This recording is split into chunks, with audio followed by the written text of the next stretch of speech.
Ladies and gents, welcome to ZSR and welcome to a new league. It's not a tournament, it's a league. Welcome to the first ever A Link to the Past No Major Glitches League. The first one, Season 1 in 2022. 32 players, 2 leagues basically. Dark World and Light World. We start with the Light World today with round 1, Coxla versus Jon Snuu. And without further ado, because we want to see the action, I'm gonna hand it off to the commentators, to Rob J. Beasley, and to This Is Not Yo-Ho. Take it away, it's all yours.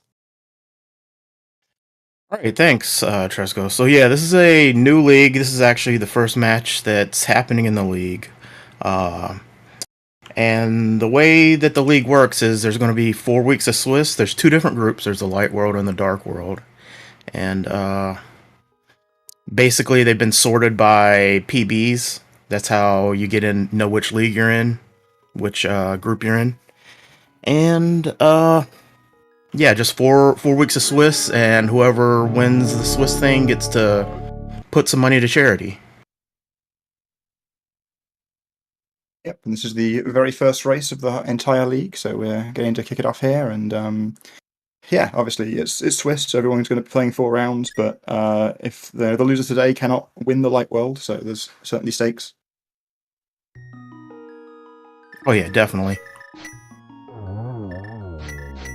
And today we have Coxla and Jon Snuu playing, and Coxla, it looks like, has a 127.50 something PB, and Jon Snuu has a 129.43 PB. Yep, 127.58 I have written down for Coxla. Ah, okay. Oh, no notes. Oh, I don't have notes. Well, you only volunteered to help me out on commentary here about half an hour ago, so I appreciate it. I've had a bit more time to do prep work.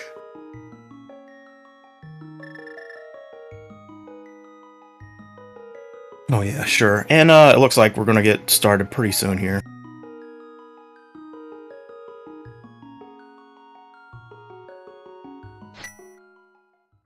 Alright, and we're off. And alright, so escape.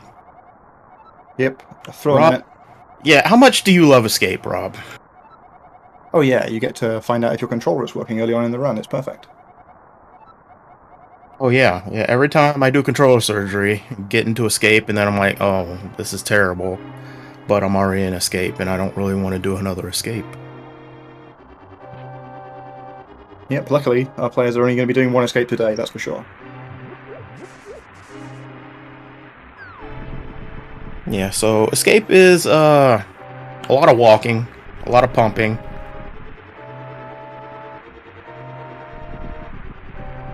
A lot of, you gotta pick up a bush here. Yeah, that takes a degree of skill to pick it up quickly. And text boxes. Oh, the text boxes. Yeah, but for sure in escape, we're not expecting, huge difference in time here between the two players. Probably, at most a handful of seconds will be separating them after this split. It's after that when things tend to diverge more significantly. Yeah, for sure. Generally, not until boots does things start going really wrong. I mean, I guess in Eastern there's a couple places where you can just die, but usually the big spread doesn't happen until you start getting boots and running around.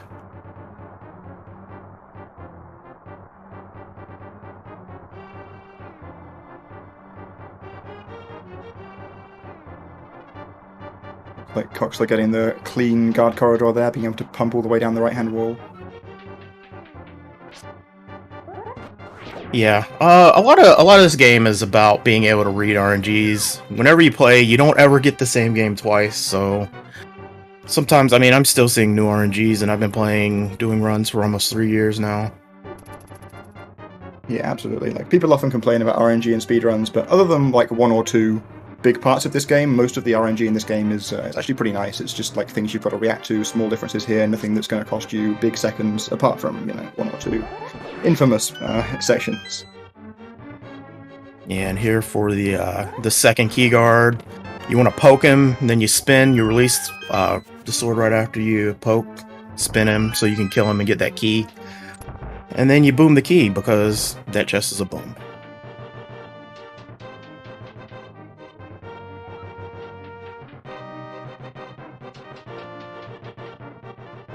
But yeah, it's not looking like there's any big major differences here that you'll see. Maybe you could see, oh, nope, they're both going for the 8/slash. There's a couple other strats that you can do here where you throw a pot at the guard instead of slashing him 8 times. Or you throw 2 pots at the guard instead of slashing him 8 times. And, but no, they're both going for the 8/slash. They both seem to come off okay. Yeah, looks like John's going to have to boom this guard in both directions.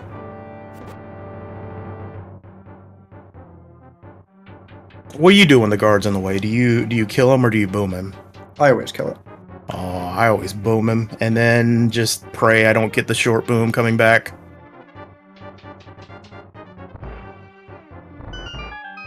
I've heard tell that if you kill him and he drops a heart, you can also get extra lag, so, you know, maybe I'm the fool. I don't know. I mean, I think Gary kills him, so you're in good company. This is true.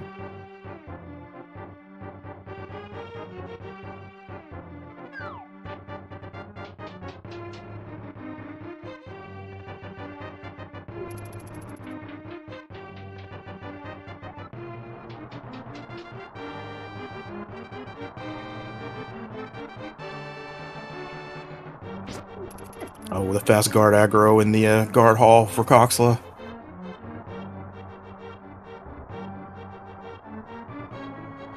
Yeah, I think that corridor is slightly worse coming back than it is going there. I mean, obviously you have the boomerang on the way back, but I think there are just more RNGs that I can't stand when there are guards, like, blocking multiple directions and you don't know what to do.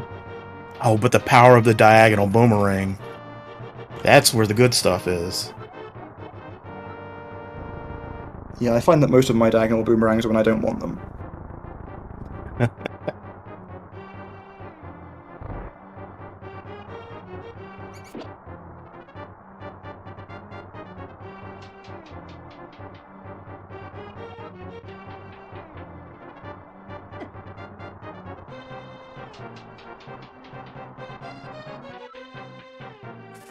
I was going through the little snake hallway there, another room where you want to read the RNG as you go and try and react to where the snakes are.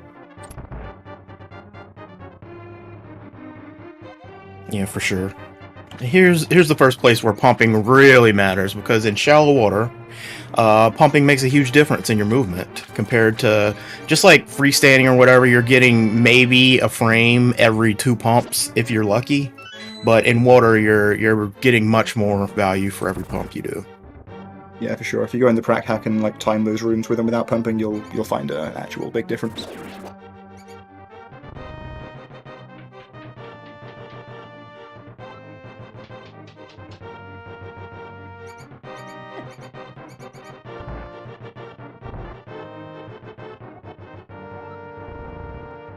Looks like Coxla is going to be slightly the first out of escape here, but John shortly behind.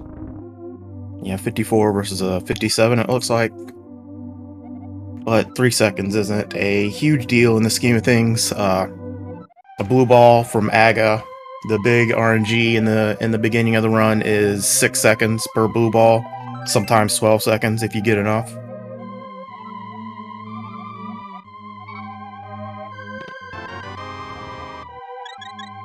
Yeah, I think someone did the numbers on this for the tournament last year. I think it's something like there's like less than a 50% chance that blue balls make more than 12 seconds of difference between the 2 runners, something like that. Like oftentimes races do not come down to it, which is good to see. Yeah, for sure. So now we're into Eastern. We'll go into the Eastern. First, we got to walk there, which means a slightly dangerous overworld, and also a slightly stair-filled overworld. But first, we got the Octarock Heckway. I don't know what you'd call it here, but my strat here is to always just hold down and pray everything works out well. It did for Coxla. Jon Snuu had to dodge a little bit, but everything's okay. Yeah, just moved slightly to the left, but didn't have to boomerang or anything, so pretty good screens from both of them. And yeah, here's another situation where pumping makes a substantial difference to your time. Pumping, like double pumping upstairs, makes Link move a lot faster. All right, Rob, are you doing stair lag cancels at the top of stairs now? Not until I get the boots. I'm doing the A okay. press ones and not the turning ones. Right, yeah. I've been doing them. I'm pretty sure I just lose more time whenever I do them anyway, though, so... Yeah, it's so hard to, like, time how much time you're actually saving just with the stair lag cancel, like, in the practice hack, because you need to, like, have a consistent start to compare the two. But So yeah, much and going you gotta pump into it whenever you're doing these, and it's just, I don't know, everything's weird. Yeah, that was what I found when I tried to do it, is that it just messed up my pumping rhythm too much to the point where it wasn't actually saving me time. Coxla skipping the pot heart. That pot heart is about like 5 frames or whatever when you get it, so see if he booms this heart here. No, he's booming the magic though. Alright, you'll have to see that. Those frames are important. Oh, you're a magic boomer? Oh no! I sure am. Oh no, that's terrible. I could not tell you if I've ever saved time doing it. I literally do not know. There's no way you have ever saved time doing it. The boom is like 12 frames, and the magic saves like 16 frames. I mean, that sounds like I'm saving 4 frames every run. Unless you make 4 frames of bad movement booming the magic. I'm making more than 4 frames of bad movement in that room anyway.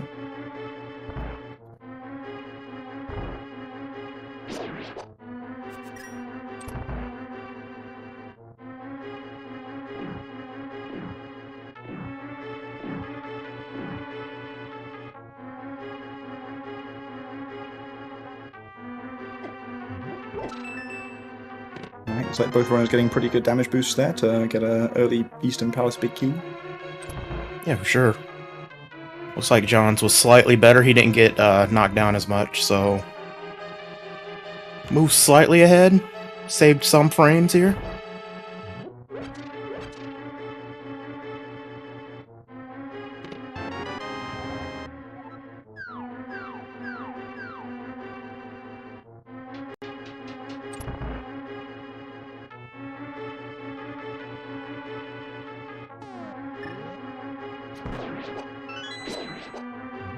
Coxla shooting the arrow over the head of the green guy. Oh, this is a little dangerous. seriously dangerous because he was 1 heart short coming into Eastern. Yeah, shout out to some little bit of game knowledge there, knowing there is a heart in that top right pot in Gifted with Greenies. Yeah, there's one in the bottom right here in the arrow refill too.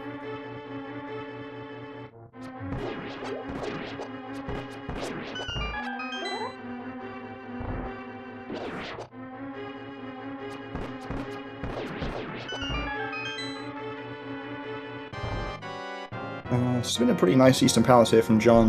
No particularly useful drops though. Didn't get like the extra arrows and hasn't got any rupees yet.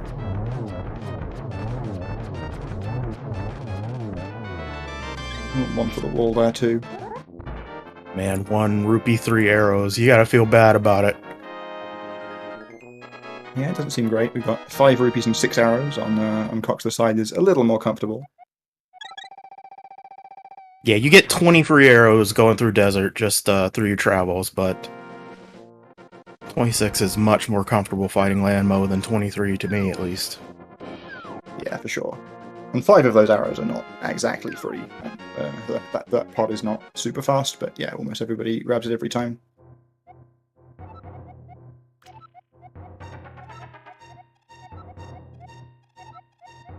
Here comes the big important item. We've been waiting 11 and a half minutes for it. That's right, it's the boots. First thing we're going to be doing is a spin speed glitch. You charge your sword, you do a spin, and the frame after you release your spin, you hit the dash button. That puts Link's animation in a funky state, so that when you come off stairs, you get stair lag. The Link just stays in a running state and moves very quickly. Yeah, don't know if there are any nitpickers in chat, but I believe it's the same frame and not the frame after that you you hit A, technically.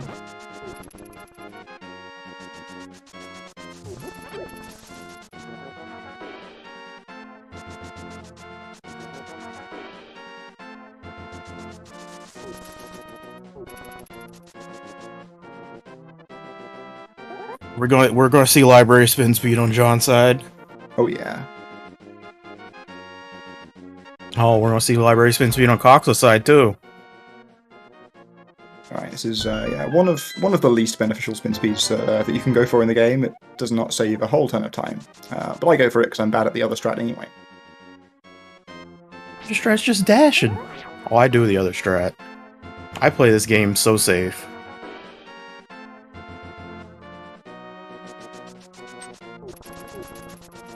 Look, I've lost more time grabbing the wall trying to do the double dash strat than I've ever lost to unholy spin speed, I think.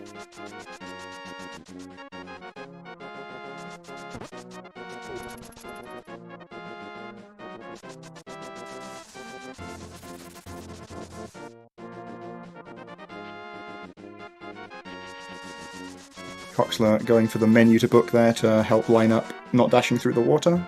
It's one little optimization that you can do in this game is like using your menus to actual good effect. Trying to get some sort of benefit rather than just switching the items. Using them to read RNG and such.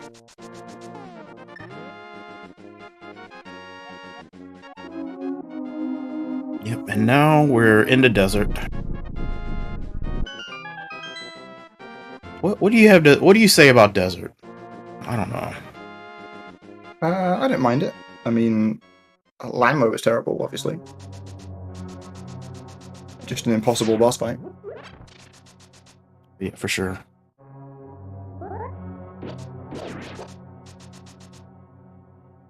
John's not spinning the devil there to try and get a rupee drop. So, that's a strat I normally do whenever I have no rupees. Yeah, I'd not thought about that, but I kind of like it. And we did see a 5 drop on Coxla's side doing exactly that.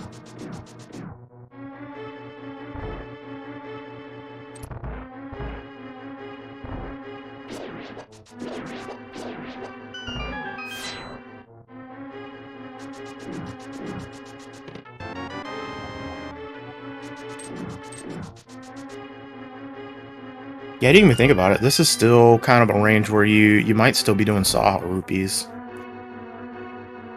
But neither of them went for it. Yeah.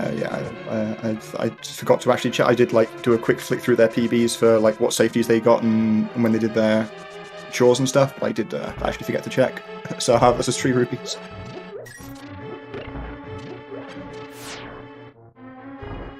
Yeah, a good question. I guess the first big safety that if you're not getting Saha rupees, the big question is whether either of them are going to get Mushroom. Mushroom's a good safety for live races. Yeah, but John's PB has Mushroom. Coxla is on nothing but Sankheart in terms of safeties. But yeah, they obviously might choose to change some stuff up for a race. As you said, Mushroom is very good as a race safety. It doesn't cost very much time at all to grab, and then you can use it if you need it in Maya and GT.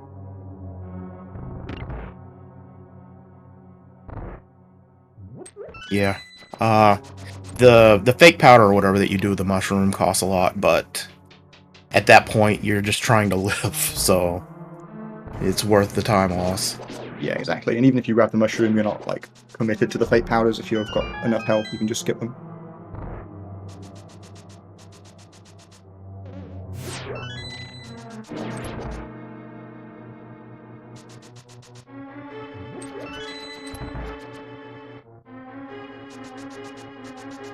Yeah, I didn't actually drop mushroom myself until I got 127, but I'm notoriously bad at Ganon's Tower, so I just needed it for too long. Oh yeah, I had the same problem in GT, where you'd get to the top and you'd have 3 hearts and it'd just be awful.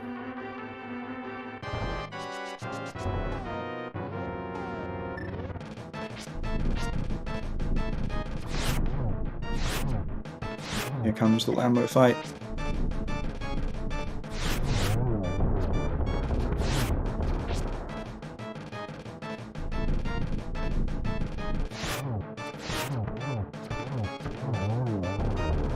Looks like John should be able to clean this up for a fairly quick 4 cycle.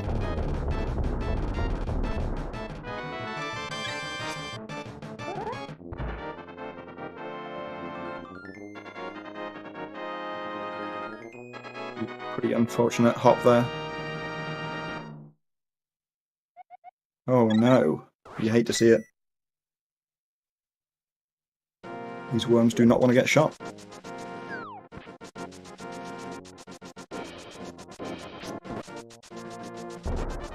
Yeah, so just a rough lamb on Coxla side. I mean, it happens.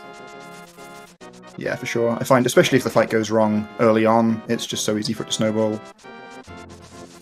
Yeah, when I was in the 127 range, I definitely had problems where I would either have a 1740 or a 1720 desert, and I would be just mad every time I had the 1740 desert, and it was always just because of land mo. So, just flipping between 3 and 5 cycles or whatever. So, I mean, you just gotta live with it. I think at that point.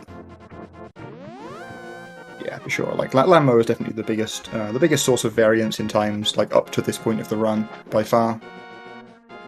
Like you can just lose 20 seconds to that fight.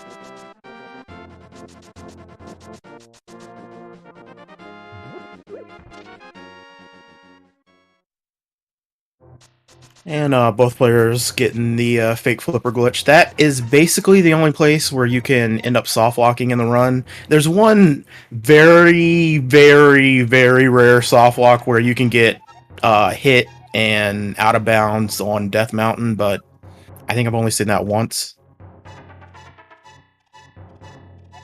Yeah, and usually for races we have like a contingency in place where you can save and quit if you get screwed during fake flippers. Because obviously it's going to be slower to do that anyway, so you know, no one's gaining an advantage out of it.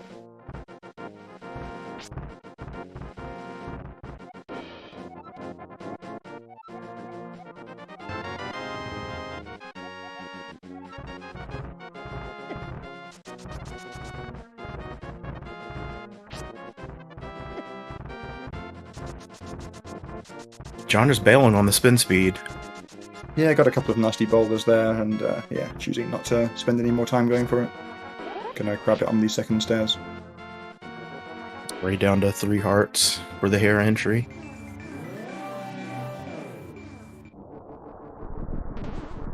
Yeah, if anything else goes wrong before Big Key Chest, it's entirely possible that he might choose to take a Death Warp out from there to get some health back.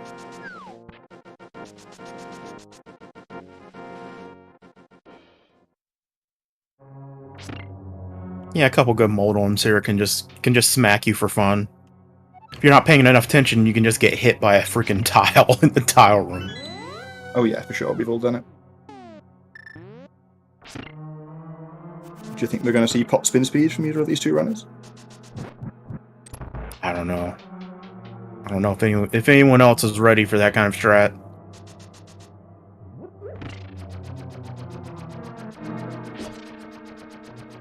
It's like John is going for the boom strats here.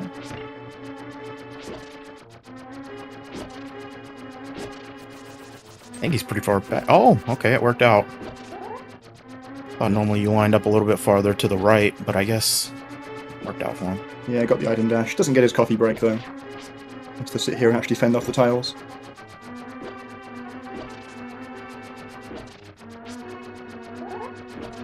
Coxla going for the pretty standard strat these days of sitting between these two pots and doing it. I think everyone does this now because it's what FMG said to do.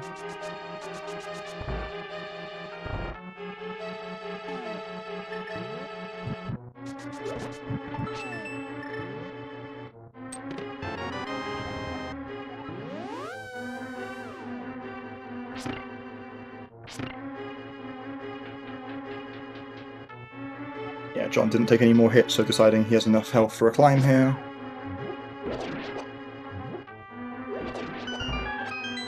I wonder if you go for the safety switch, though. Yeah, I mean, these are just their confidence feeling, so see how confident he is in doing the rest of Hera. He doesn't take the switch. Alright. That's fair. I mean, I certainly wouldn't if it wasn't a race. I mean, that's the only thing that would tempt me.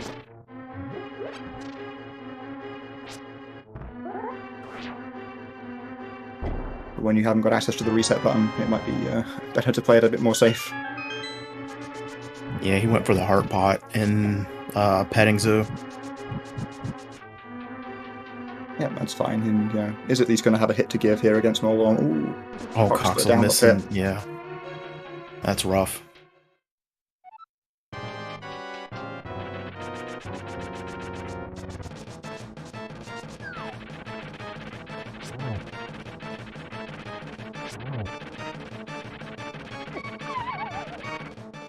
Oh, but then Moldorm's just saying, nah, alright, let's just even this out a little bit.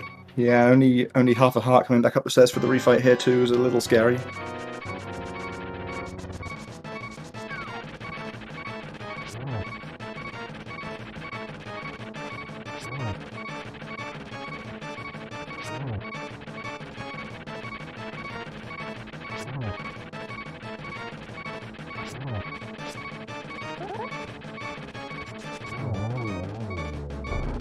Yeah, John looked like he played that super safe and didn't go for any dashes until the last hit.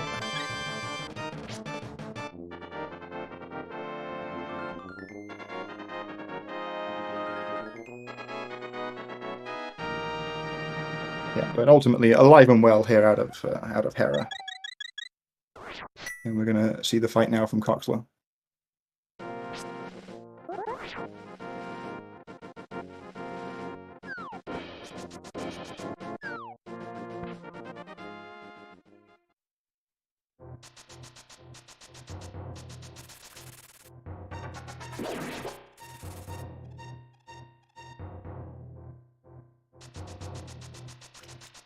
Alright, no fall on Cox's side, so making up a little bit of that time lost on the bomb jump there.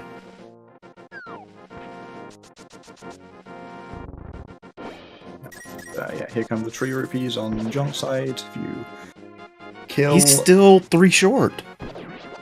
Yeah, he needed all those blues, didn't he? Maybe he can go for the pot, like the extra pot in the dark rooms in the tower. Oh, and he just took a hit. Well, gonna have to back it up now anyway.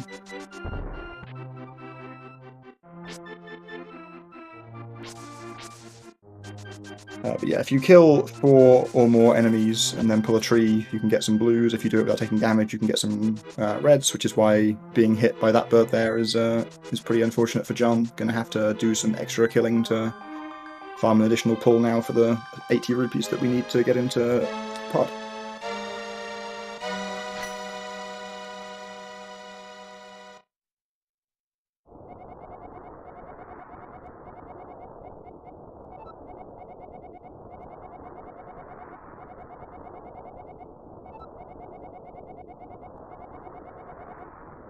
Coxla seems to be doing okay so far. Didn't get hit by the bird or anything. Has the right number of rupees before the red pull. No sneaky bush guards. So far, at least.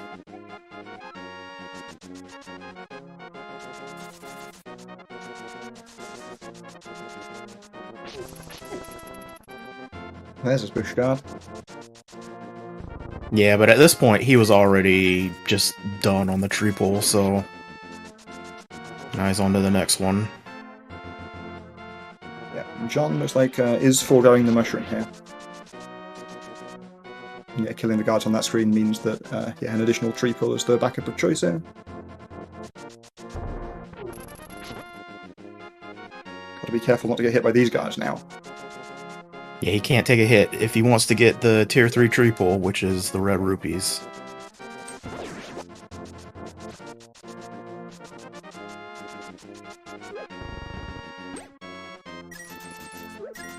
And yeah, he gets the backup here.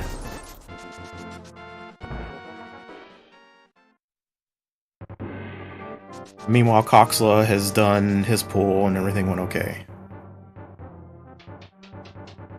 Yeah, obviously, you know, eaten into John's lead a little bit here, with John having to do the backup and going to go into the tower here without sword beams, which is going to mean a couple of slower strats in rooms, but certainly still has a lead.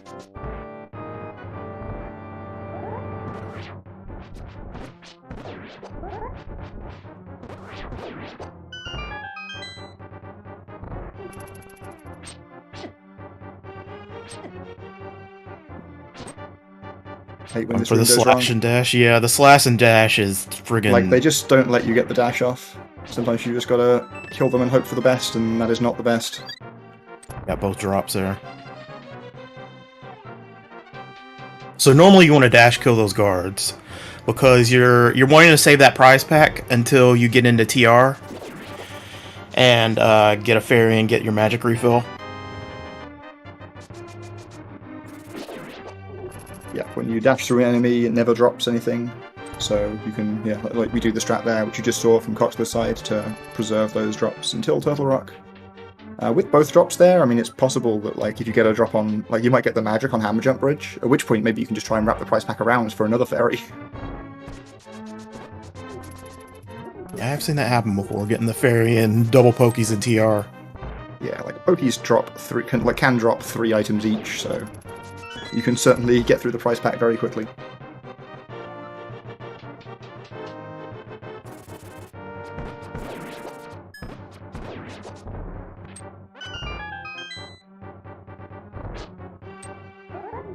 John's still 2 rupees short here. I'm not sure if he realizes it. Yeah, gonna be... Oh, no, actually, he got the pot, right? So yeah, he's fine. Yeah, the extra I can't backup. count. I always forget about Circle of Pots. You count it, and then you just put it out of your brain until you get to pod. Yeah, there's 6 free rupees under pots there.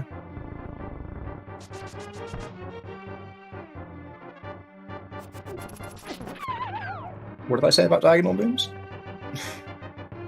That diagonal boom is super risky.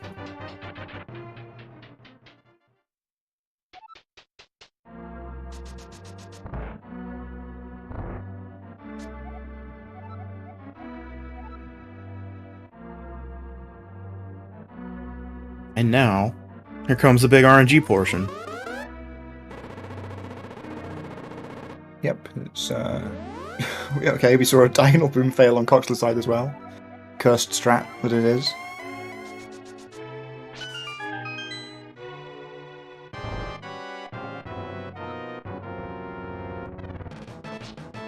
Wayne calling 8 combined blue balls. We'll see how they get distributed.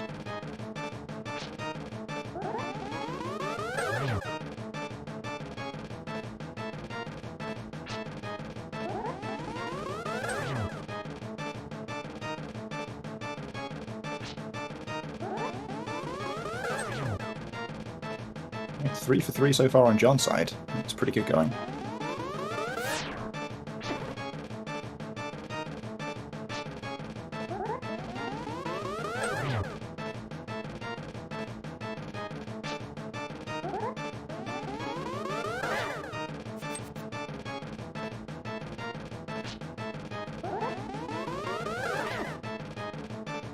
Two each at this point. John obviously a lot further into the fight.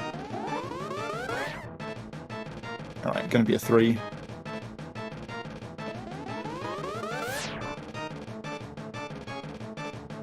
Aghanim giving us the tease here with the 0 in the first phase. You raise the hope and then you just crush it.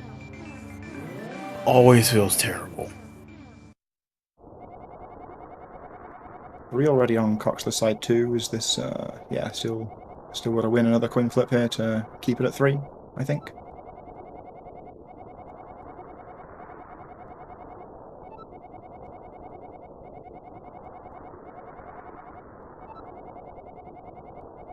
Yeah, so 3 for both players, so no time gained or lost.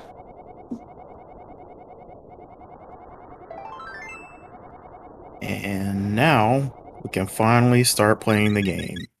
We're into the dark world.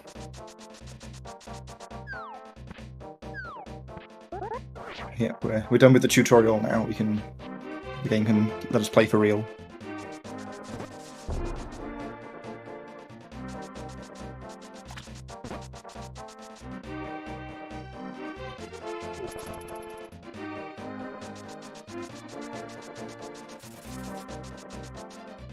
For anyone just tuning in, this is the NMG League. It's basically there's 2 groups of players that are separated by PB, or grouped together by PB, and it's 4 rounds of Swiss.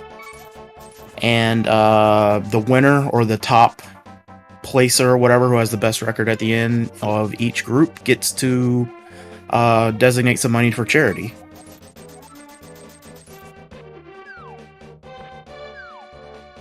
John got the bad Kiki dash. He's still got the sword out. He just went full in.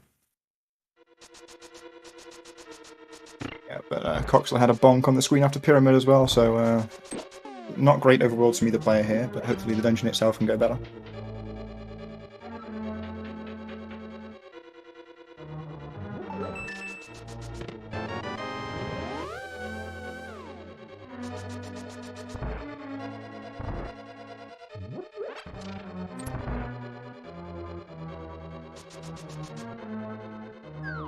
So Pod is home to the most minor of glitches in the run, the hammer yump. Either using a 1-bomb or a 2-bomb setup, you bomb yourself over from the ledge to the hammer. Using some pit states, so it's a very precise trick, and it's one of those tricks that will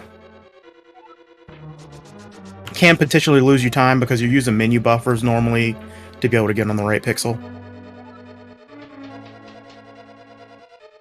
Yeah, that's the thing. Like, it is a double pixel perfect trick, but there's lots of buffering we can do in this game to make it so that you can lose time to it, but ultimately you will get it most of the time.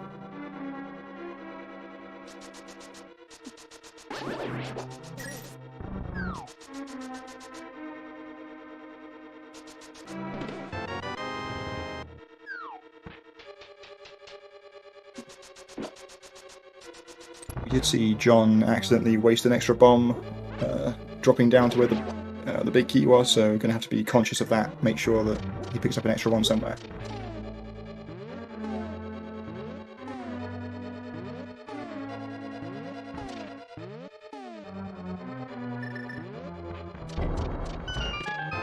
Right, he finally got the pixel going on. Yep, there you see the power of the menu buffer. Took him a little while, but ultimately, saved what would have been a definite fail if menu buffering wasn't available.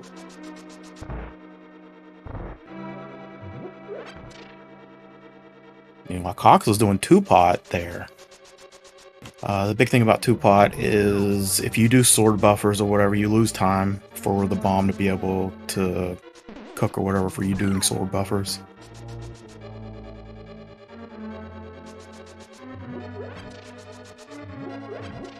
You hate to see the menuless menu buffer there from Coxla. Got on the right pixel, but then unpaused before menuing to mirror.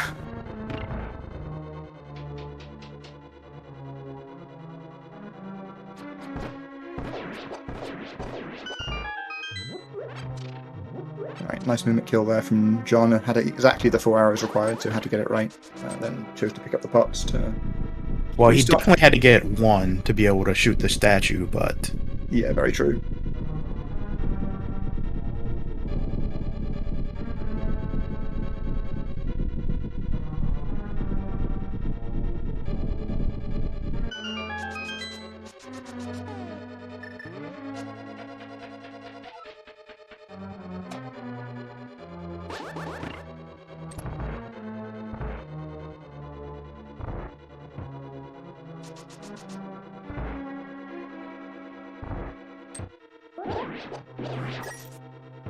Got the down turtle there. It's one of those RNGs that just makes you lose time. Yeah, cleaned it up reasonably well though, and now we're on to the Helmasaur fight. One of the main reasons why Sanctuary Heart is such a good safety. Gives you an extra hit against Helmasaur here.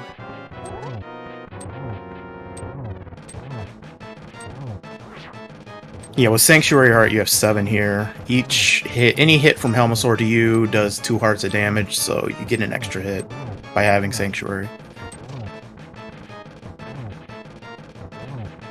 That's Fireball despawn there. If you break the mask while there's a Fireball on the screen, they will disappear on the spot. So John knew that and hesitated slightly there before getting the last hit in to make it a bit easier. Yeah, they're both doing spin speed Helmasaur, so you get a spin speed state here, and it basically extends your hammer hitbox by like a pixel, and that matters a lot for being able to hit Helma. Yeah, the hammer hitbox is actually super fiddly in this game. Like which direction you're facing and where exactly you're standing can make a big difference. Oh yeah, I think it fixes it some too, because normally I don't know, it depends on what direction you're facing, but... Yeah, I think you just get the sword hitbox for the hammer. Someone correct me if that's wrong.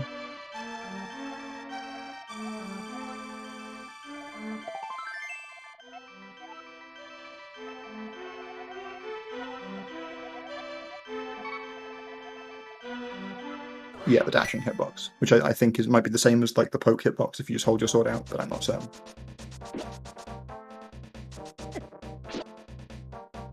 Oh, the lotto!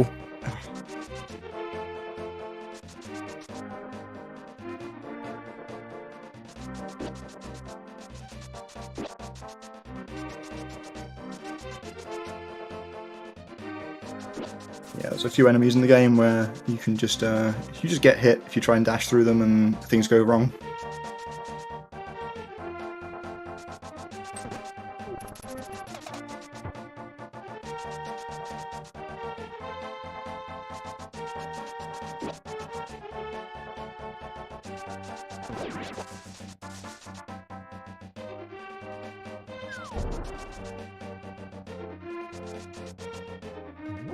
Looking at the player splits here, I think there was about 30 seconds between them, exiting Paths of Darkness here. So certainly still everything to play for. Yeah, for sure. Anything can happen. Even without a death, you can still just lose 30 seconds with something messed up happening.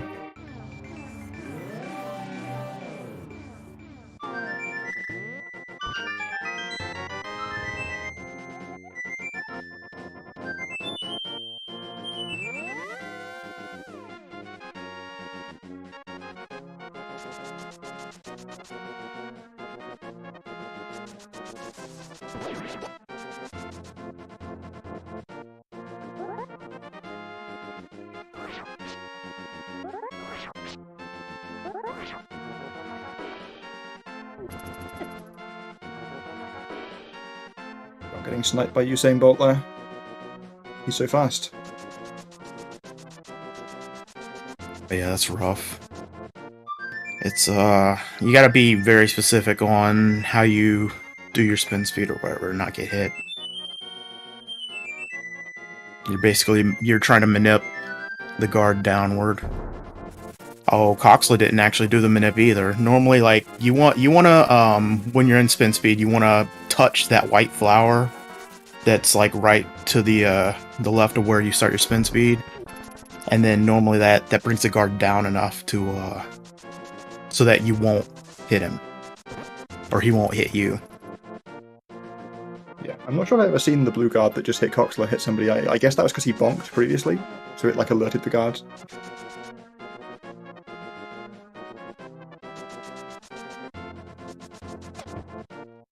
Yeah, John going to be going into Thieves Town here, down 3 hearts. It's a little rough. Thieves Town is one of those dungeons where, like, doing it without getting hit is pretty reasonable, but if you do get hit, it can be a real problem, because things do 2 hearts. Yeah, the grasshoppers or whatever in the attic are very scary if you get hit. Or you get hit more than once. And there's a couple of bad RNGs when you're going to the big key here that you can just get whacked. Yeah, the Zazek on that first screen was real nice, just went down and didn't get in the way. The one on this screen too, yeah, okay.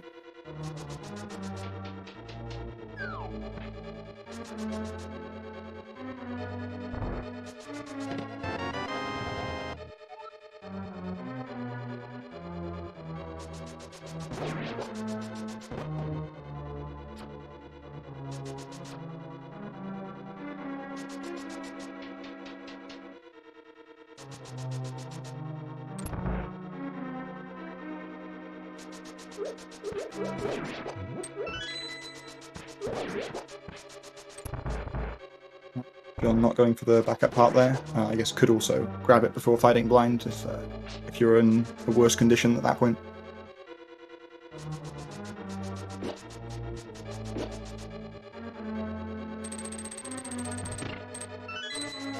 There's also hearts downstairs in the cells. Could have bonked the apple tree on the overworld. There's actually quite a lot of places to get backup hearts if you're desperate for them in Thieves Town. Yeah, I always forget about the tree, bonking the tree for apples. The cell hearts, though. The cell hearts are a trap for sure. They're pretty slow. Well, it's not even that they're slow. It's that if you get them, like, it feels like 100% of the time, if you get those hearts, that the red Zazek is just going to be at the bottom firing up through the doorway. Yeah, true. The red Zazek is a problem, but you can throw the pots at the blue ones to get them out of the way. Get some extra drops.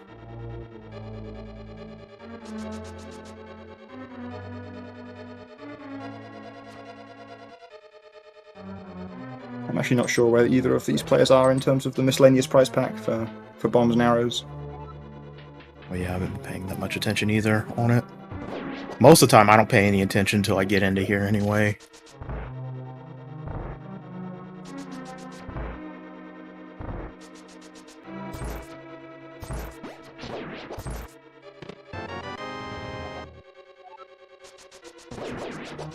I usually start paying attention when the bird on the Agnim's Tower overworld drops my arrows in a terrible spot.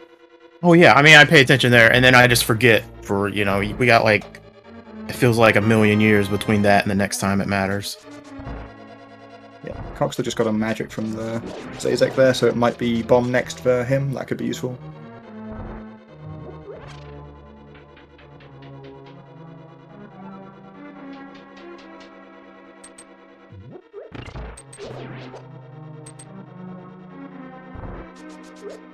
Heart on John's side, I don't know which heart that is, though. We're into the blind fight. Rob, did you know that blind is a scripted fight? I did, and so does everyone else. Oh. Dang. Well, I got nothing else. I know nothing else. That was all I had in game knowledge here, so... Alright, luckily that's all that matters, and there we see it from John, a pretty well executed blind script.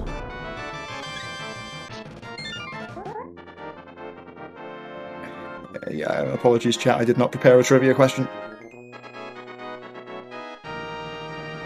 Is Anders still in chat? He usually has some good ones. Yeah, that's not fair. He's saving up all his for when he does commentary.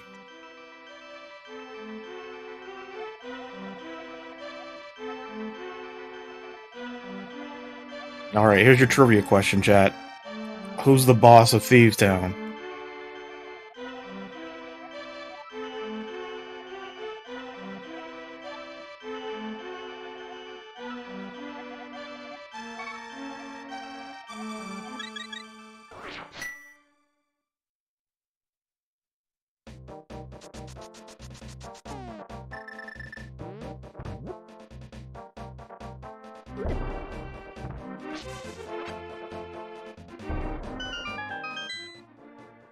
Oh, Pup Time has grubs now. Time as his scope has expanded in a way that I don't particularly approve of, but maybe other people do. Type Hammer Time. Pup Time puts hammers out now. It's... I don't know.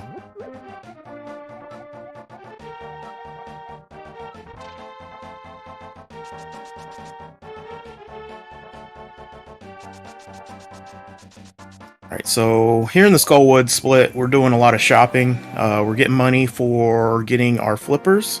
Flippers cost 500 rupees, but we're going to get 300 rupee chests for 600 rupees total.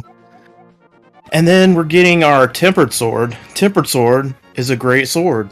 Tempered Sword makes the game very much more playable than Master Sword.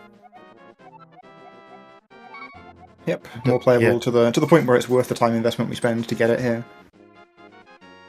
Oh yeah, for sure. Like the optimal NMG route does not get very many things that aren't required to beat the game, but this is basically the only significant one.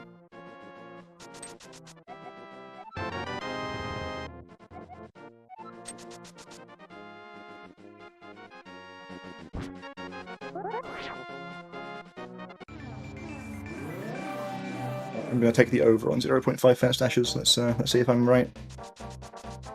Hell yeah. Oh, there's one.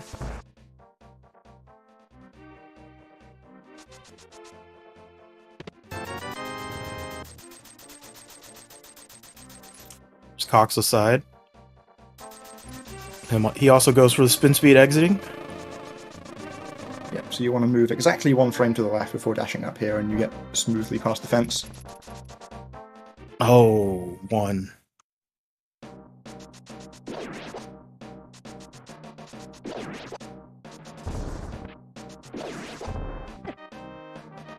It's a rough bonk. Yeah. Love the skull bush there.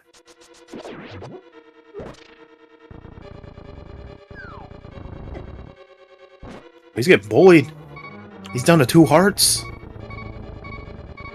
Yeah, I'm death warping after this big this big key here. That's for sure. Or maybe after the big chest, one or the other.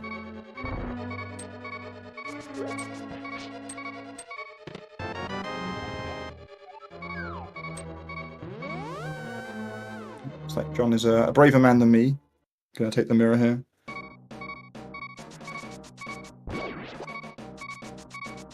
Could get lucky with a fairy here.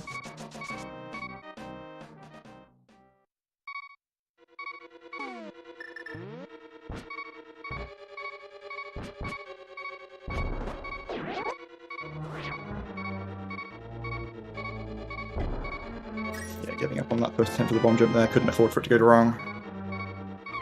Okay. I guess he knew that I was just gonna do it. I guess that's fine. See, a failed bomb jump on Coxla's side as well. Both players are going to have to be conscious of their bomb counts at this point. Yeah, Cox is still good on bombs with 4 here. Oh yeah. John, on the other hand, only having 2. Jellies. Yeah. Only having 2 is very bad. Yeah, it sure is. We need a lot of them in Ice Palace coming up. Normally you want at least 3, and that doesn't give you a safety for the Ice Palace bomb jump. But here, with 2, you're going to have to do modified strategies, or there's a bomb pot in the Bombable Full Room in Ice Palace that you can get, but kind of costly. You can get a bomb from the Stalfos Knights, but yeah, that's kind of costly too.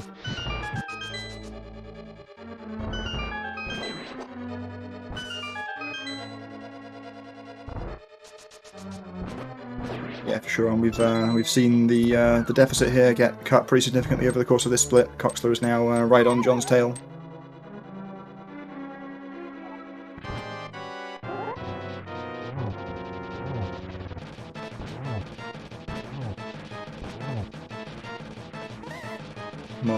Not cooperating at all here.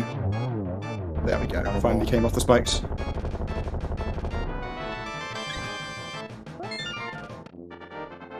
Yeah, the developers didn't want to make Moth a trivial easy boss to defeat by making it take damage from the spikes, so instead we get the spikes cancelling damage from other attacks. Yeah, and it makes it a ridiculous boss to deal with. I guess the other choice you can do, you can kill Zoras to try and farm bombs.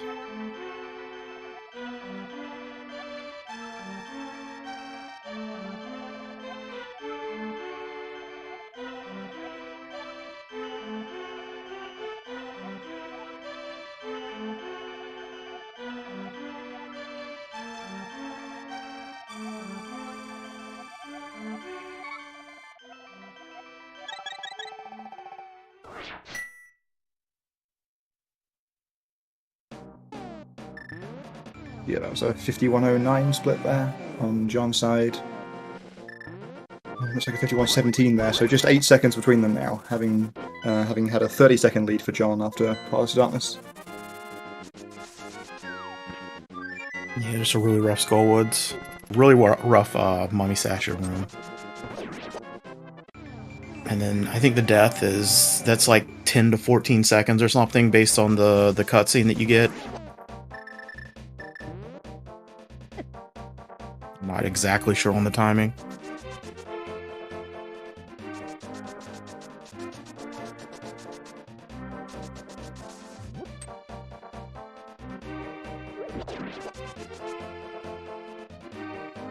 John taking a little bit of damage on the overworld here. That's not good. You want to be able to go into Ice Palace with beams for the second room in Ice Palace, where there's a jelly holding a key, but can also become electrified. So yeah, if you get the electric pattern there, it can cost you a decent bit of time to not have beams. Luckily, only being half a heart or 1 heart down, you can get beams back before the conveyor room, which is another room where it's really nice to have beams. yeah, John went for the top bush there. That's a 50-50 drop on a heart, I think. So just didn't win it. Yeah, could try and farm a crab on the way out as well, but that can be a dangerous game too.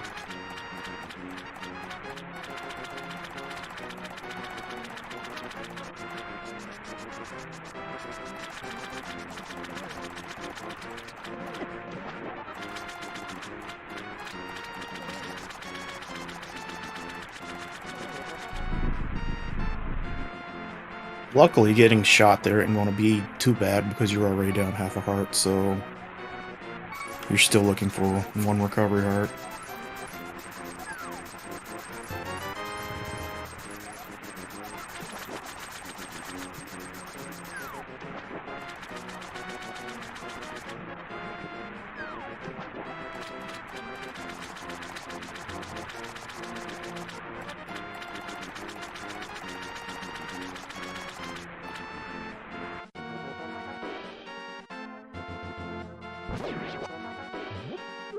Ooh, to get the heart drop from the crab there. And Yeah, he's back on beams. yeah, getting into the portal without any more trouble, so yeah, gets back to beams, as you said.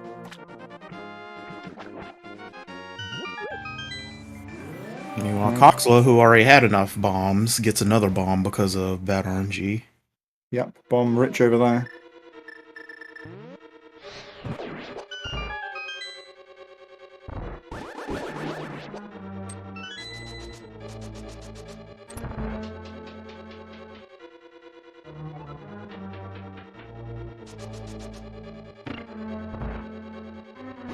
Alright, that was ridiculous. That fire rod was ridiculous. Yeah, that jelly wasn't very much in the way. No, I mean, it hit. It looked like it had already exploded and been done, and then the jelly caught. That was just like...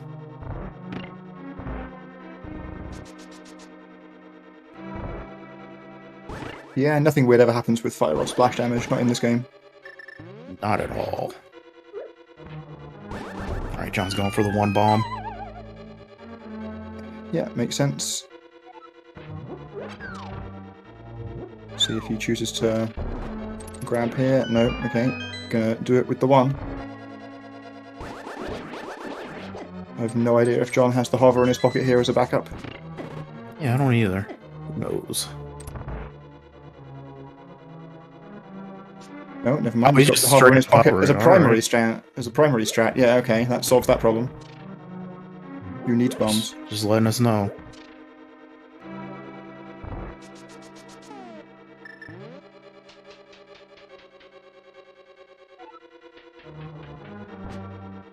We see the actual bomb jump strat over there on Coxla's side. Coxla's taken a bit of a beating here so far. Can be a bit dangerous. Colster hits very hard. Yeah, this is definitely the scariest dungeon in here.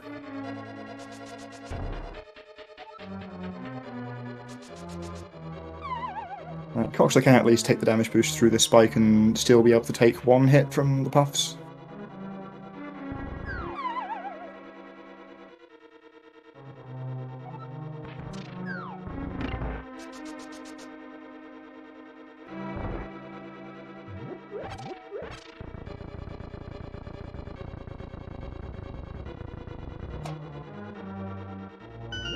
Right, so I'm learning from chat now that John just hovers everything, so that's certainly makes it easier.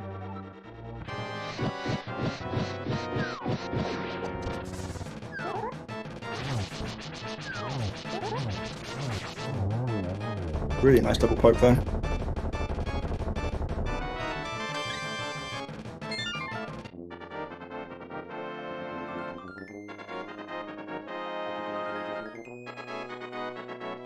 And the single poke on Cox's side goes well as well.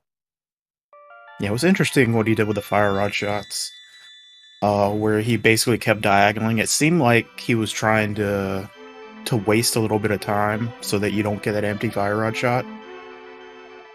Yeah, so I think actually I used to do before I got more comfortable with the timing, just to make sure I didn't like shoot the fire rods. Like if you get the last fire rod shot too late, you can just shoot it like through cold stare and then you're screwed. So yeah, it avoids that.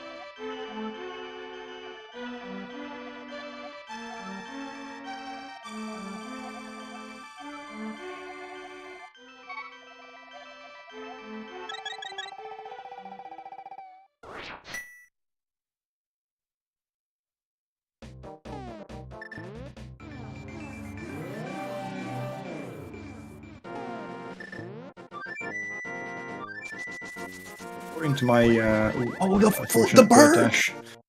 According to my notes here, John does all of his item acquisitions here in Swamp Palace, so we can expect him to, assuming he hasn't changed anything, get Ether and Ice Rod right now. Coxla probably going to grab Ether and save the Ice Rod for Turtle Rock. He does Blaine shopping? Oh. He does. What kind of shopping do you do, Rob?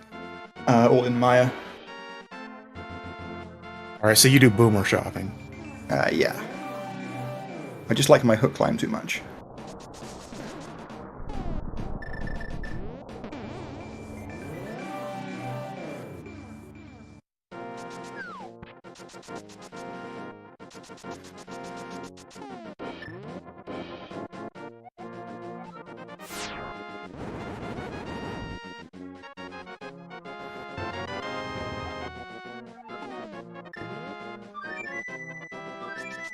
I'm getting a tip-off from chat here that John might be moving Ice Rods. Yeah, okay.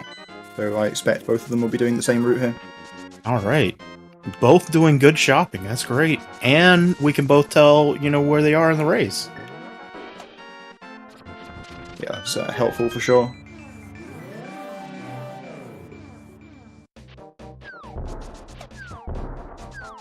Yeah, sorry, Blaine, we kind of baited you there.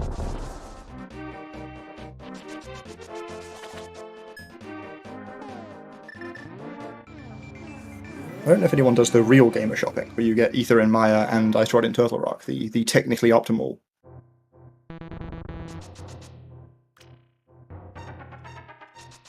Technically for who? I'm pretty sure it's a frame faster, so I'm told. In a menu somewhere, presumably.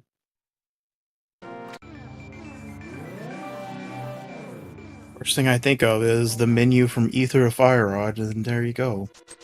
That menu stinks with Ice Rod. Yeah, you have to press left so many times. Yeah, twice as many times. That is true. Proportionately, it's a much faster menu.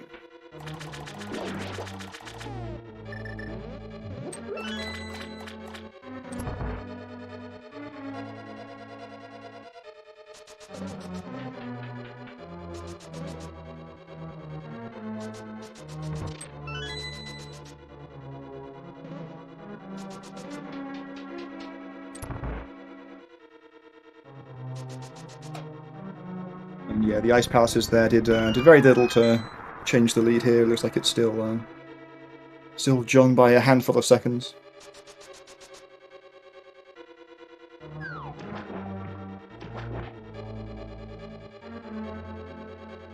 Yeah, if anything, the flute after Ice Palace helped close it up a little bit.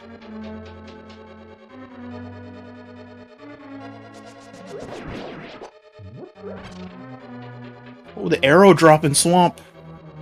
Huge. If that's the first arrow drop, then he's not been getting very many drops from that prize pack at all. Doesn't even want them. He did get the arrow! Oh, man. I'm losing it. All I want in life is arrows in Swamp, and... If you're getting restock bomb anyway, I guess he just knows he's getting the pots regardless. But it's arrows. Yeah, he's going to be leaving here on 24 of the things, though.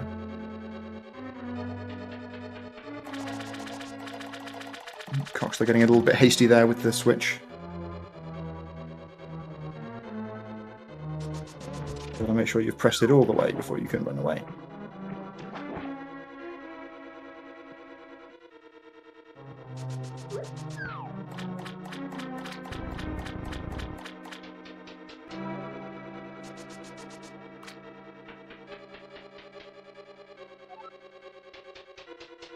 We're talking about nursing homes there in the chat. We're not in the Dark World yet. Turns out most of the retired gamers were pretty good in their day and get to play in the big leagues.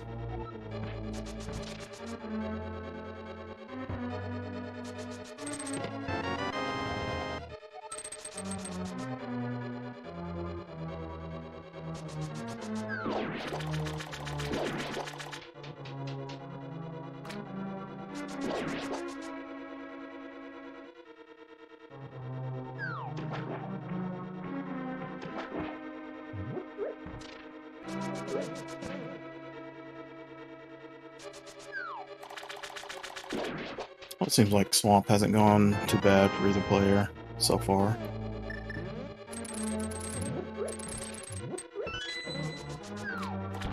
Yeah, nothing too serious. Swamp, certainly one of those dungeons where like losing crazy amounts of time doesn't happen a lot, but it's like very easy to lose a bit. Alright, Coxla didn't do the setup to be able to hook the key pot here, so... a little bit of time, but I don't think in the big scheme of things it matters that much.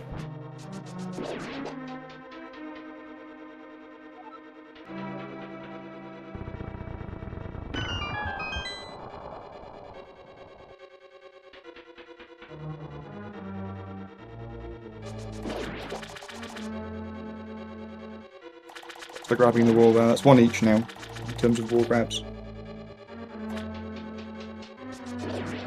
Oh, no restart for it. Those arrows, man, I'm still upset just seeing some arrows that you could get just lie on the floor like that. Yeah, I'm more upset now that he didn't get those ones. Is he a Bob's Chest arrows guy? That could explain something. Alright, do we see zero cycle attempts? Alright, do we see zero cycles completions? I don't like it. I think going for it doesn't really hurt.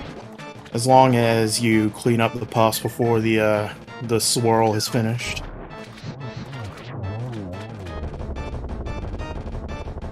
Little fire rod quick kill there. He wasn't quite in like the conventional position to do it, but did it quite well. Coxla just going to go for the double spin kill here. Yeah, going to the top.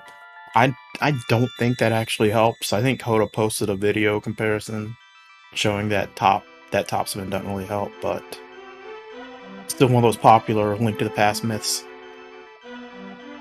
Alright, well, FMG's out of date then. Let's start it again and we need a new tutorial.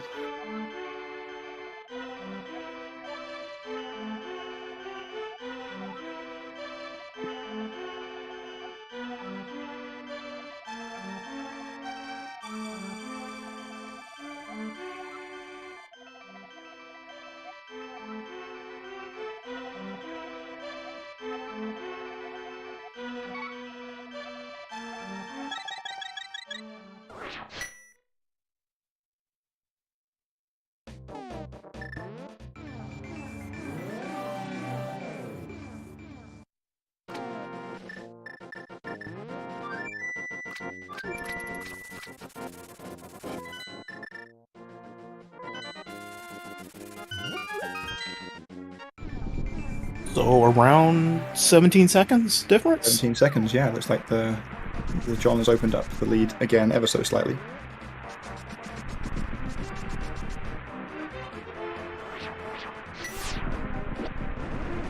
We can obviously see the runner's splits here as well. And I think John's comparison here is with Ice Rod, so it looks like he's ahead of PB, but I don't think that is actually the case.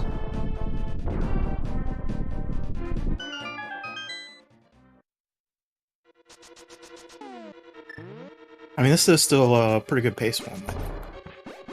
Yeah, it's a super solid run, for sure.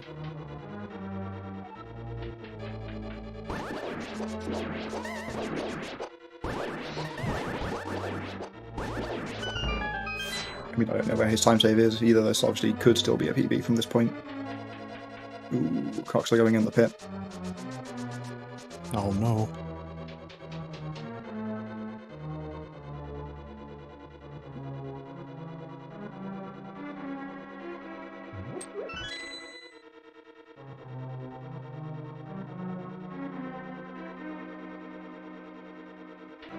Making a reasonable job of Fire Rod Maya too, having to hunt down that last Popo at the end is all.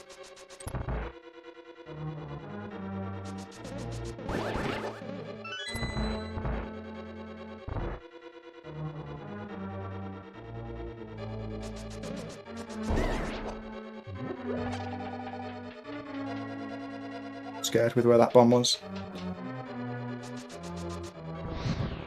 Those slugs don't take any prisoners.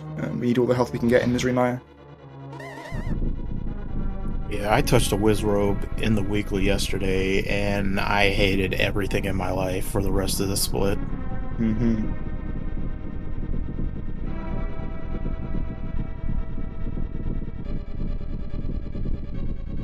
Basically, what we're looking for is you want to be able to have enough hearts to do deboost strats for the Vidi kill. If you can't do that, then the Vidi fight is significantly slower. Yeah, gonna take 3 hearts of deliberate damage first on the spike chest as well to get a small key that we're gonna need, and then all the remaining health gets spewed at Vitreous, and you hope you don't get hit by any eyeballs.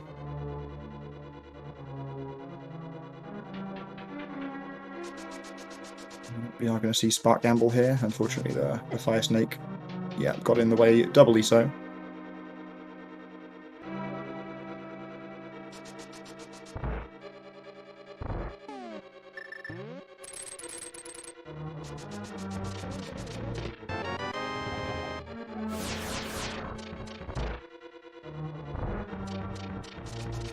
Coxla going for the safer strat there, but not quite moving down far enough, getting hit by the spark.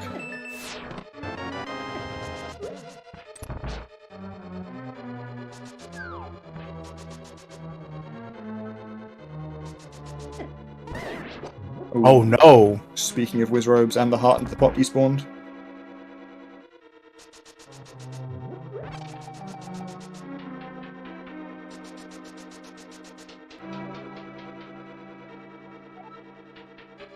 Yeah, this is very much where the mushroom would have really come into play if either runner had grabbed it here.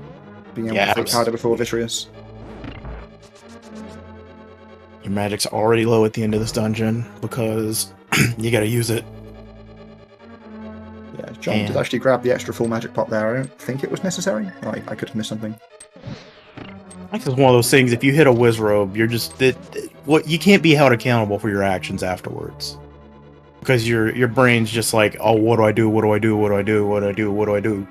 Yeah, that's very fair.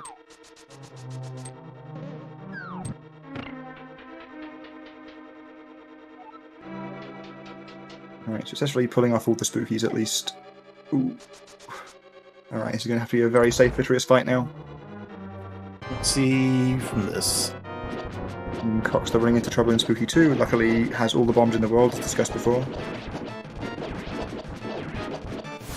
Oh, he didn't move! Oh my, okay. Well, that was terrifying. I mean, I guess you can tank the first one there. Why not? Alright, he lived, but jeez, I think I died a little bit from that. Alright, we're out of the woods.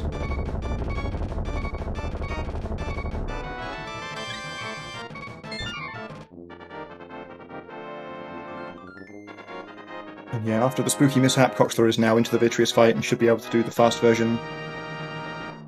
Oh, he touched an eye! Oh, that's super unfortunate for Coxla. You hate to see it. I'm going to blame Bwain for that one. He, certainly caused some Vitreous deaths. It's like the tournament all over again.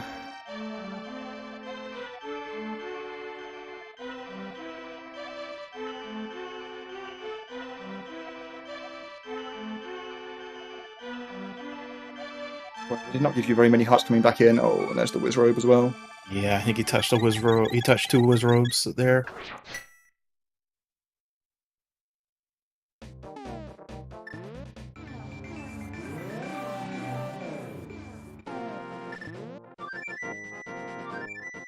It's just one of those things. When something goes wrong, it's very hard to keep your head straight. Yeah, for sure. That's like an underrated skill, I think, in speedrunning in general, just being able to like keep your composure when things start going wrong, so that the mistakes don't compound.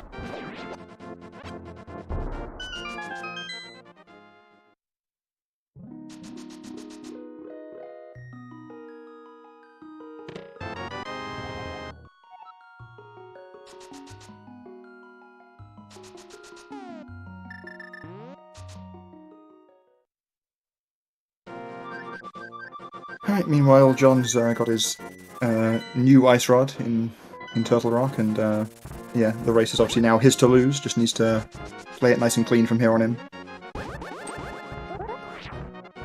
on my least favorite screen in the game. Oh yeah, certainly up there. Freaking Dead Rocks, man. They just hate you. You can tell they hate you. Yeah, and they certainly don't like you driving through their Waffle House, that's for sure.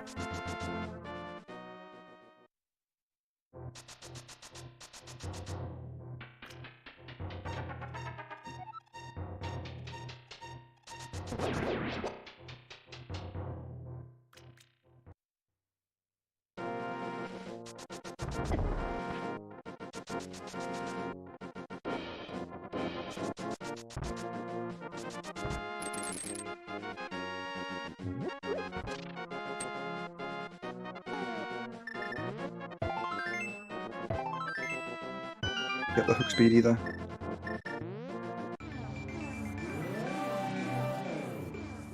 Being 3 hearts down entering Turtle Rock, usually not a huge deal, but John has not necessarily got a fairy coming. Yeah, I wonder if we're gonna see the mirror.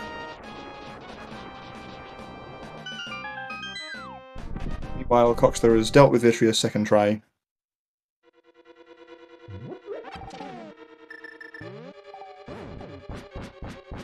We're going to be looking at a deficit of a few minutes at this point. Yeah, that's one of the more costly deaths to a boss. There's just so many rooms between the entrance and Vidi there.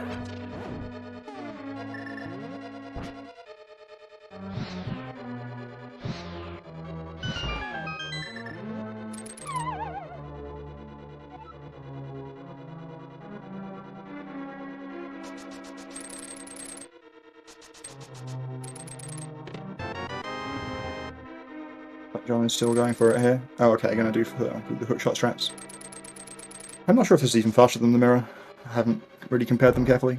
I think it's about a second faster. I've timed it before, and it Okay. was about a second faster from mirroring. If you do it tight.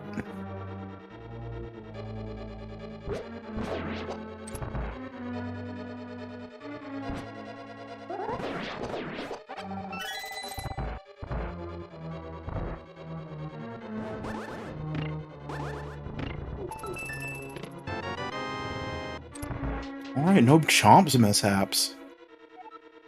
Yeah, it's a good spot to be in.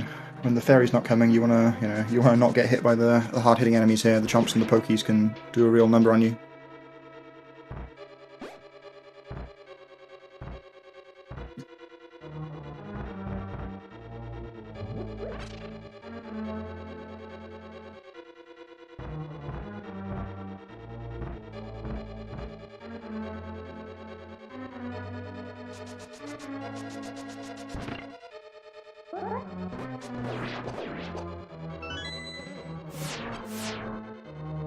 Why the bombs?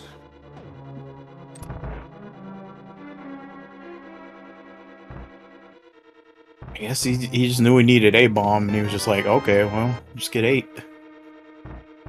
Sure, I mean, it's, you can afford to make a lot of mistakes now.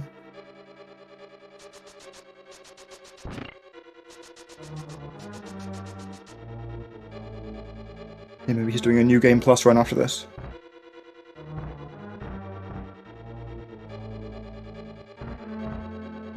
Also going with the bonk fairy there. It's pretty good safety. He does still also have the fairy coming in TR.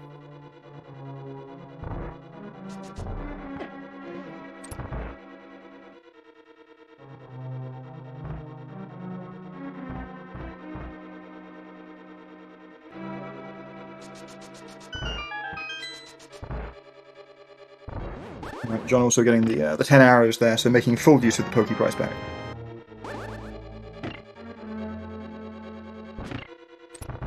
Running into a couple of these rolling pins though.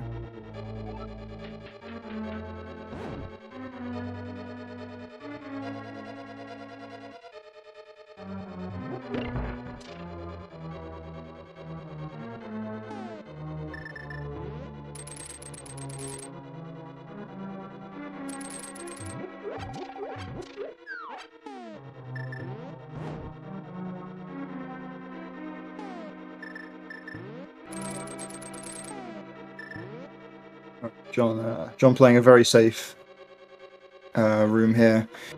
Suggests to me that he's written off the PB chance here and is knows he's ahead in the race and wants to make sure that nothing goes wrong.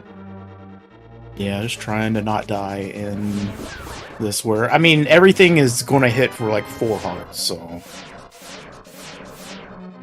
it all is scary. And with 5 hearts, if you do laser skip with 5 hearts and you get hit by a laser and then just fall, you're done. That mini Helmasaur there did drop the second fairy.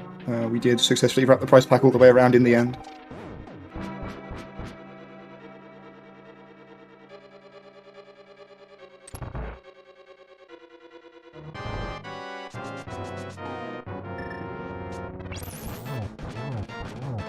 Chomp's doing a pretty good defensive game there against Coxla, but not doing any damage at least.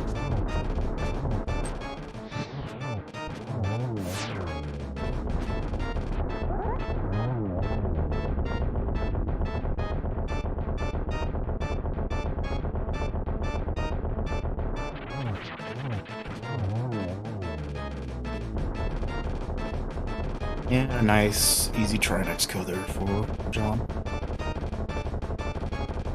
Yep, completely by the book there.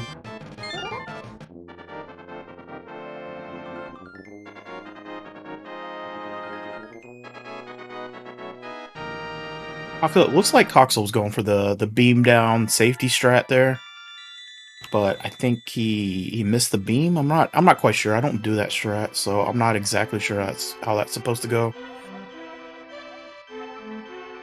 Yeah, I've not seen that one before.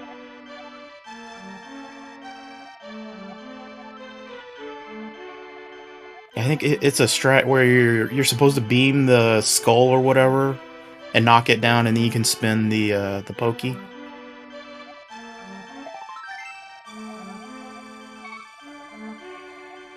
Coxla not walking into the room there with the sword charged and ended up beaming a pokey. Backs it up reasonably well though.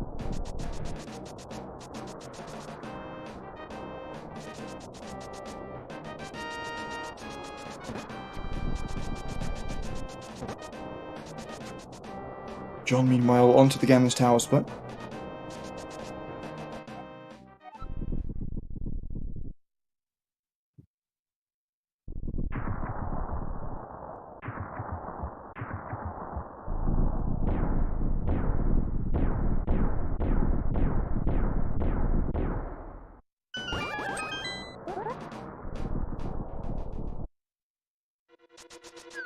What do you think, Torch Key? Could be, if you're really committed to playing the safest game possible. Yeah, Torch Key. I didn't give up Torch Key for a long time. I still miss it. Every time you walk by that key, I just look longingly at it.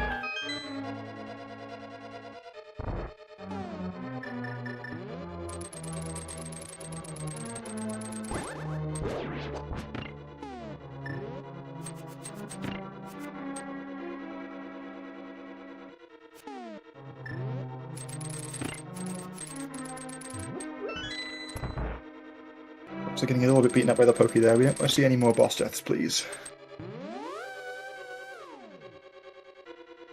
This is still enough hearts to be able to take a hit, so hopefully we'll be okay.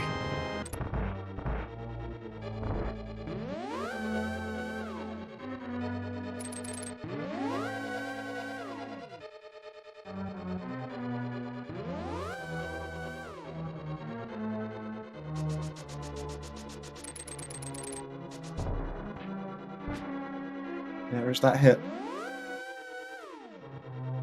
I'm scared. 2. Oh, it's so high. Okay. Oh, I'm giving Get out of there. Oh.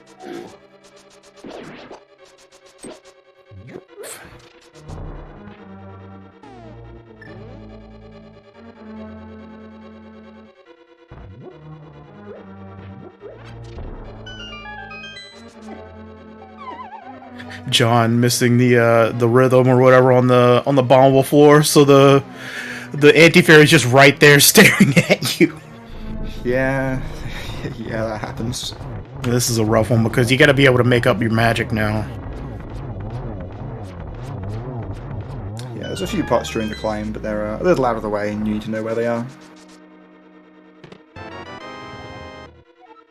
A 21 arrow climb, Pog.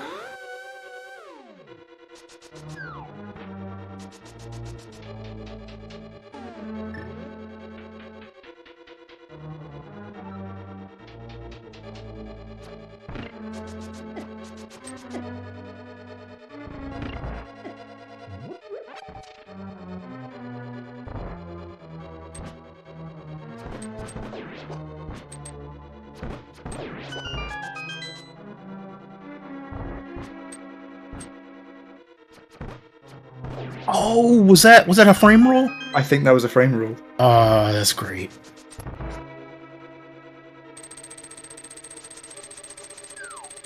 Yeah, sometimes when Mimics goes wrong, it goes very wrong, but that was a nice little let-off.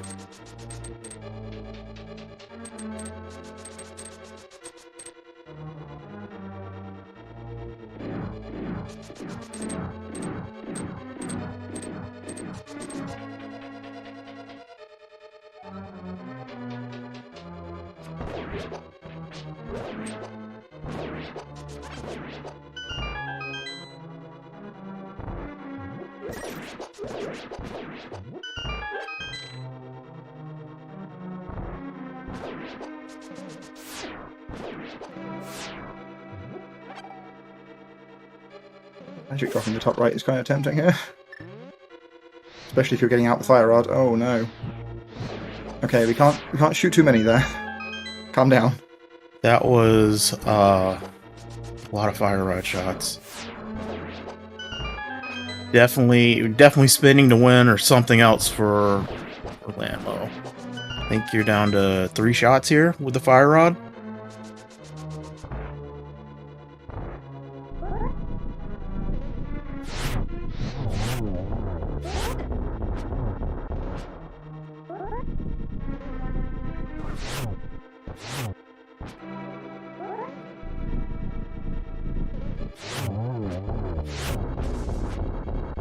I think at this point, if you're low on magic, probably going for the any percent RMG Lambo fight might be good, where you purposefully burn some time in the room before Lambo 2, so that they all come out at the same time, and you're going for the triple spin. I think on account of not knowing exactly which pot was which, we've seen John pick up several more arrows. Please don't mirror out. Okay. I was terrified.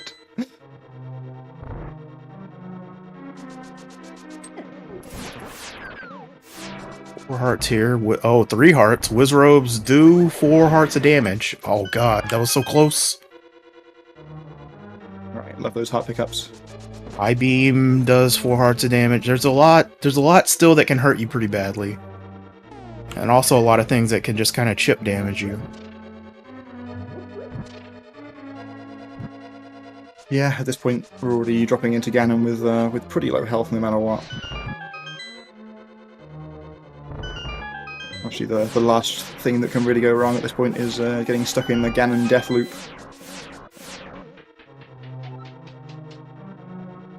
Well, making sure you have 5 hearts or more is pretty important for the Ganon fight, just in case you take a hit from the fire bats. Yeah, for sure. Like the circle of fire bats is a really easy way to just get a hit you weren't expecting.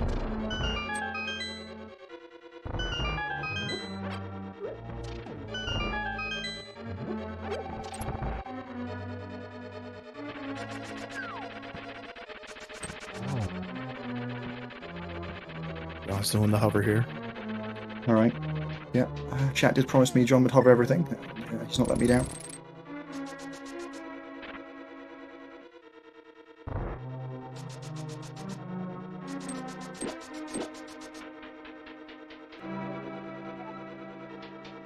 The thing about that strat in the conveyors or wherever the Helma conveyors there is it's very possible that you just get a bad Helma knockback off a first hit and then it just damages you no matter what you do. What was that? An Aghanim 2 pattern? They were just all right on top of each other. Worked out pretty well, though. Ooh, okay. Blue ball anyway, so not missing out on a 2, though. Should hopefully get the 3 here. Not quite.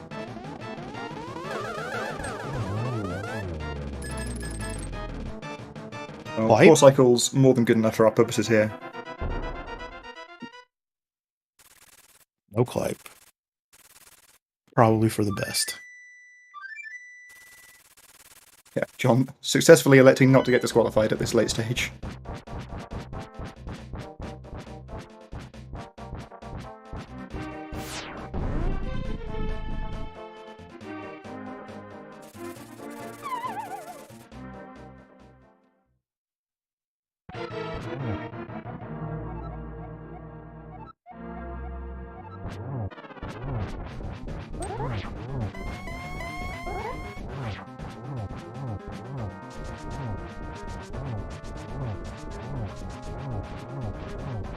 Dash strats on Ganon here. Looks like it's going pretty well. Gonna get the one-on-one. There's that fire bat hit you were talking about. But we're past it now. The fire bat spit or whatever that Ganon does in phase 4 only do 2 hearts of damage, so Yeah, so you can still live through that too.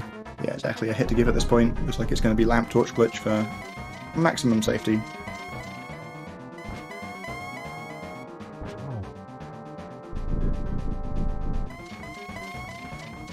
Coxla now getting to the climb.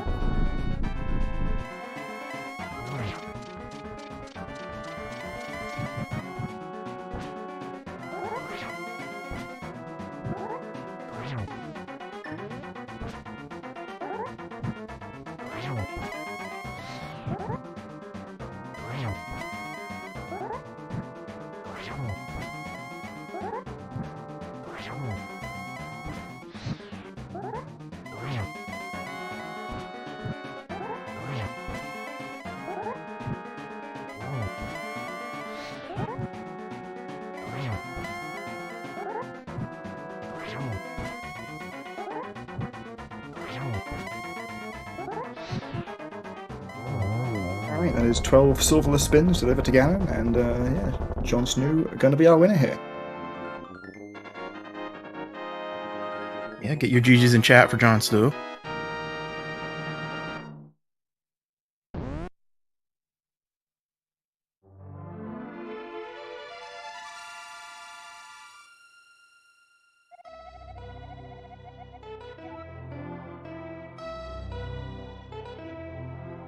Meanwhile, Coxla is not that far behind, just on the GT climb right now, about to go into Lambo 2. Halfway up GT here. Certainly given a reasonable account of himself. You know, those 2 boss deaths obviously really punishing, but the rest of Coxla's run here has been perfectly acceptable.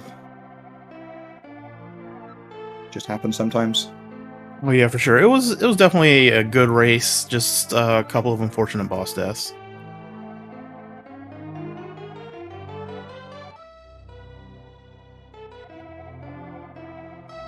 Mid-game there, Coxla was starting to catch up. There was definitely some good action there.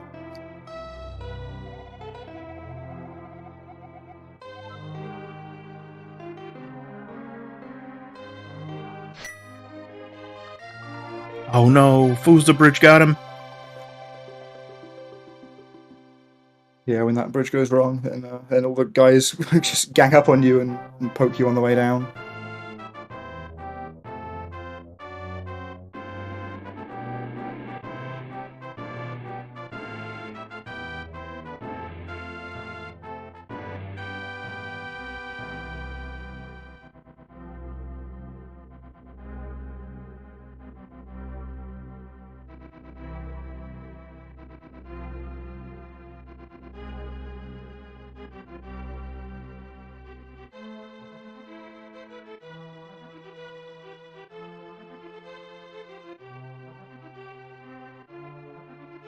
Wasn't really looking, but I guess Coxla did torch key as well. Already has the key coming into this room. Definitely didn't get the mini Harmasaur key.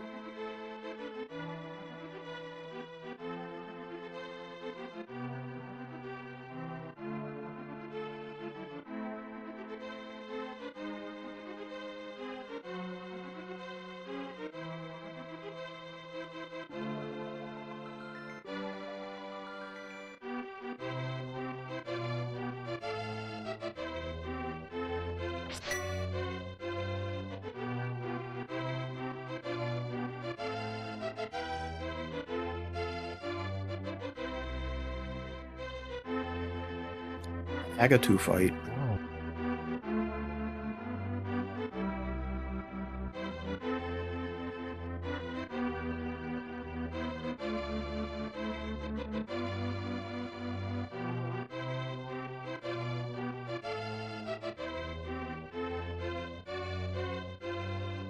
I've been watching so many rando races later that I got actually thrown off by them getting different RNG on an Aghanim 2 here. Yeah.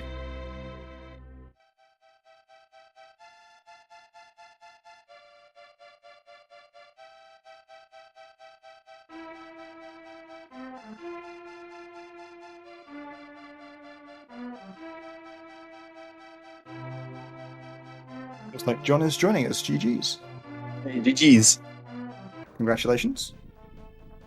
Oh, it was scary in a lot of those parts. Oh yeah, we were a little nervous at times. Oh yeah, for sure. GG's, congrats on your win. Thank you. How did you feel about your race? People watching the restream couldn't see it, but we could see your face during a lot of things happening, and there was some emotion. Oh yeah. Man, it felt really good to get that. That was my first sub 11 Eastern. Nice. So that felt pretty good. That's been a lot of segmented practice to try to push that down as low as I can make it. I want and don't want to talk about Meyer at the same time. That Wizrobe's name is now Mike. I just shook hands with Mike on the way down to Vidi, I guess, and that made the Vidi fight pretty interesting, I would say the least. But yeah, I kind of came straight home from work and not really warmed up. I warmed up the most that I could for, I think I had like 10 minutes or something. And that's why I was like a half second late to the race room. I was like, oh shoot, sorry. Was the plan to take the electricity in the Vidi fight? Yes. All right, well, you scared everyone half to death, so thanks for doing that. Yeah, So- I think a lot of us learned that it only does 2 hearts Yes. in that moment. Yep. That thanks to Rando, honestly, for that one. I was like, if I get hit by an eye, I get hit by an eye, but I'm gonna be able to get rid of a lot of eyes if I go for this. So that's what I did. I kind of switched it to I just played it like I was in go mode in a rando race, to be honest with you. Once it got to the near end there, I didn't even pay attention to my timer anymore. And once I kind of started thinking that way, I think it smoothed out a little bit better. Yeah, were you watching your opponent or the restream? I just brought it up. What happened, if I can ask? Oh, there were a couple of unfortunate deaths on Coxla's side. He died to Vidi, and he died to... I can't remember. Trinex as well. Yeah, Trinex too, so... Oh, those are the ones where you just turn it off, usually. Whenever you're, doing runs solo. So, and I mean, we can see why. This is just unfortunate, I guess. punishing. Yeah. Yeah, for sure. Man, we were both low on the hearts there for the Ganon fight too, huh? A lot of RNGs really didn't pay out for me today either. Man, Hera was just not nice. I can't believe I got chased on Moldorm twice in a row like that.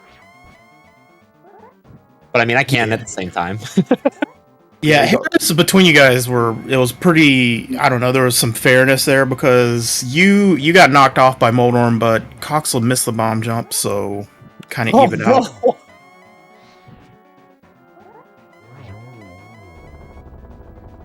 All right, and Gan is down for Coxla, so get your GGs in chat for Coxla. All right.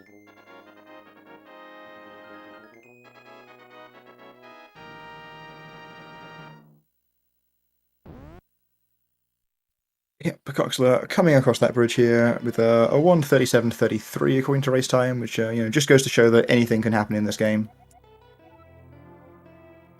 No race is a foregone conclusion. Yeah, for sure.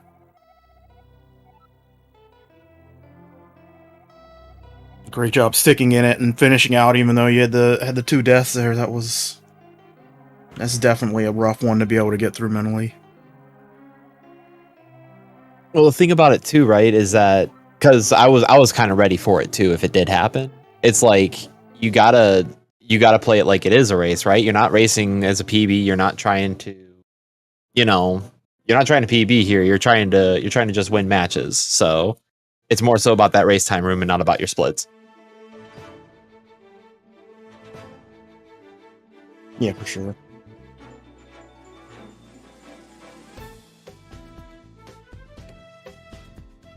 I think we're going to get Coxla in here too soon. All right, and we're joined by Coxla. GG's Coxla. Hello, GG's John. GG's Coxla. So they informed me, man. Unfortunate Vidi fight. Yes. I mean, the eye killed me, but I thought that was enough hits, but it was alive, and then I was dead. So I went in with 3 hearts on Vidi, and I did the lightning tank strat, and I got very lucky and didn't get hit by any eyeballs, and I kind of just sat in the bottom left corner and spin the rest of the eyeballs that were left. It was, dude. I was sitting here like, oh god, don't die. But anytime it got hairy like that, I immediately just did the forget this is I'm gonna just play this safe strat. Like I took a death warp in Skull Woods for after the bomb jump. I honestly just played it safe for a lot of it. And my splits can really show that, but at the same time, my splits can also show where I royally messed up, man. Hera wasn't nice to me. As I heard, it wasn't nice to you. You fell. I fell on Moldorm. Yep. Like, these races are going to be nuts. It's not about those times. It's about the consistency of your run, and it's also about what can happen.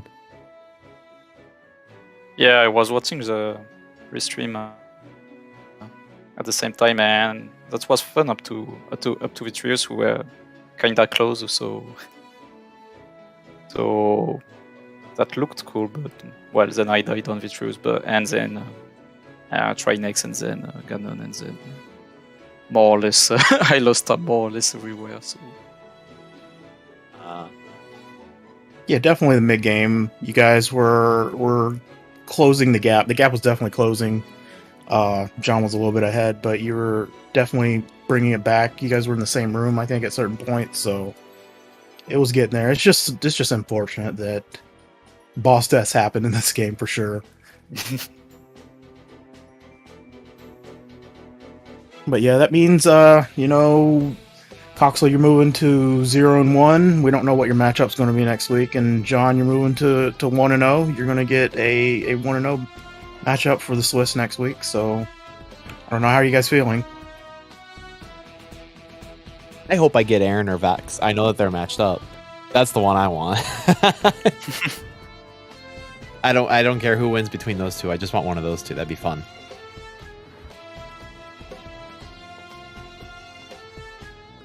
Right, yeah. Thanks to you guys for racing. I think that about does it for us. well, thank you for restreaming it. That was really cool, and looking forward to listening back to the VOD. Yeah, same. Huge shout outs to the crew and everyone for setting this up, and huge shout outs to the admins for the NMG League. This is a really cool idea. This is making me have to play again. Definitely. Yeah, we're really happy to have you all on. I think this was a nice showing. Yeah, I hope you all enjoyed this. I'm just noticing that Yo still needs some Twitch information. Gonna fill that out after the stream. Anyways, a huge shout out to Yo and to Rob J. Beasley for doing the commentary. GG's to both you, Coxla and Jon Snuu, and GG's to the audience. Thank you for being on. Thank you for enjoying. We gonna be back with more NMG League throughout the week and throughout the next few weeks, doing both Dark World and the Light World League. And that's it for now. So thank you all so much for watching.